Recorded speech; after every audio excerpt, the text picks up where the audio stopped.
Welcome back. So the term the shadow was coined by Carl Jung, a Swiss psychologist who lived in the early 20th century and was really the pioneer of modern psychoanalytic theory. Jung described the psyche as having different components: the ego, the persona, and the shadow, amongst others. And while that framework is useful, what is most important in modern psychology is not so much the language of the parts itself, but what the shadow actually means.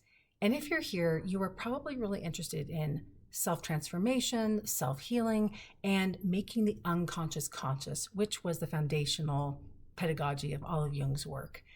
So what this video is going to do is explain what the shadow is, help you become more conscious of your unconscious material, identify how it shows up in your life, and then I'm going to give you 5 simple steps to interact with the shadow, integrate it into wholeness, and really become friends with those parts of ourselves that we don't want to face.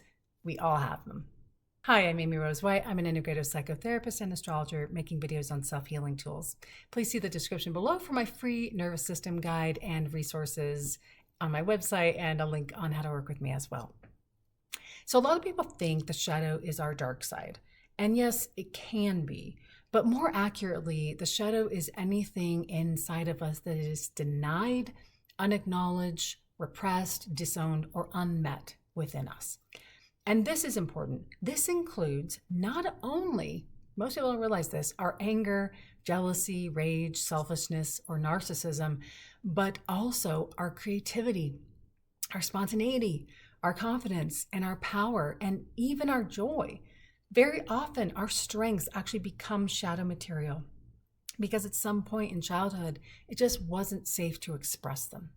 There are many ways to identify our shadow, but one of my favorite is actually to use astrology because we can see it in the natal chart. And although this video is not an astrology lesson, but I'll use it as one example. In the 12th house, if you know anything about astrology, that house represents what we struggle to see.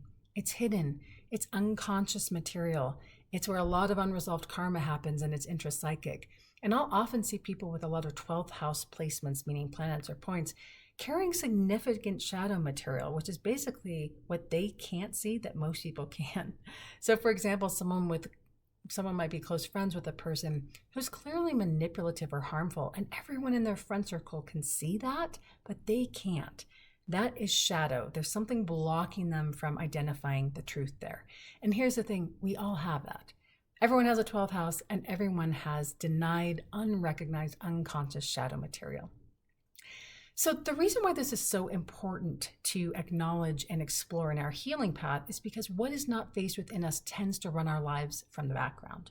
Unacknowledged anger, unmet needs, exiled grief, denied jealousy, buried creativity. When these parts remain unconscious, they tend to lead to self-sabotage, repeating relational patterns, chronic dissatisfaction or depression, burnout, feeling blocked, stuck, or small, or just simply not living up to our full actual potential.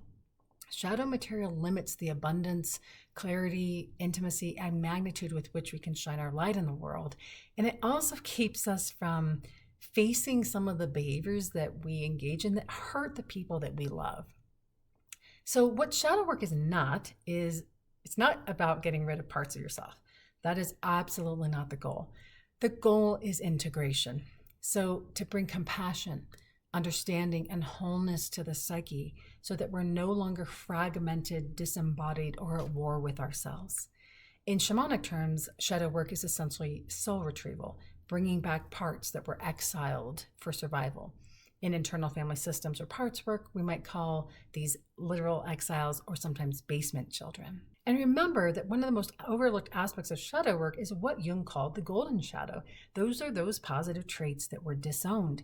Your confidence, your leadership, your sensuality, your sexuality, your intelligence, your power. If you grew up in an environment where shining was unsafe, you were made fun of, teased, or told you were arrogant or full of yourself, you might project those qualities onto others and admire them, envy them, or idealize them. And that is shadow material too. So how do we do shadow work? Number 1, notice what you hate. The shadow is easiest to identify by noticing what triggers us. And there's that old phrase, you spot it, you got it.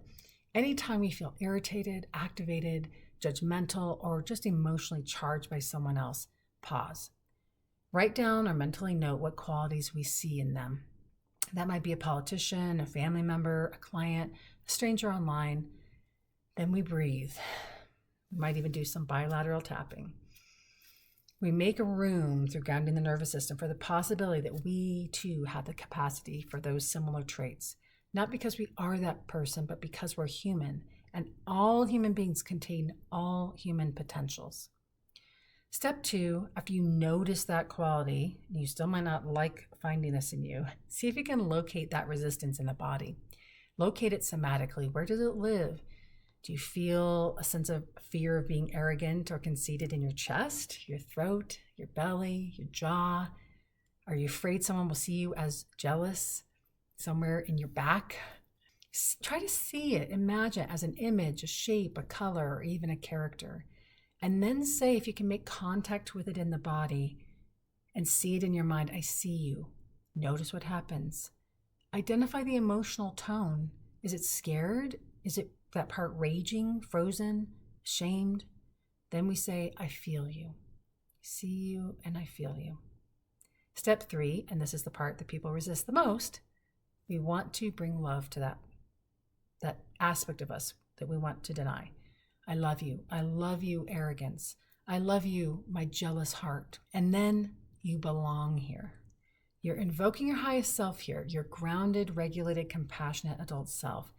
When we turn towards shadow material, instead of away from it, the nervous system begins to soften, and you might get a lot of resistance in your body. Your breath might get tight, your shoulders might want to come up, tears may come, shaking might happen, heat, movement. Keep breathing and allow that to happen. That is how we integrate shadow into our nervous system and bring it into conscious awareness. Because some shadow material is purely physical, it lives in our posture, our breath patterns, and our muscle tension, like especially the jaw. So we might understand something cognitively, like, yeah, I know that I can have jealousy inside me and I don't like that, and maybe that's my shadow, but our bodies haven't caught up with it. So engaging in that movement, shaking, breath work, and body-based therapies are really essential here. Step 4, ask that part what is needed now. Safety, expression. Do I need to know that it's okay, that you're not bad or wrong or in trouble for feeling that way? Rest, boundaries. Sometimes the shadow part simply needs to know it won't destroy you, that anger won't kill anyone, that grief will not drown you, that desire isn't dangerous. And then finally, step 5, opposite action. Take a conscious opposite action. If the shadow believes you're unworthy of love, ask for help from someone you care about. If the shadow part is believing anger is dangerous, experiment with expressing it safely in new ways, like tearing up a magazine or punching a punching bag. If you find a shadow part that believes you must control everything, practice allowing, not organizing, not controlling, or making sure you know exactly what's happening next. This tells those shadow parts, you are safe with me.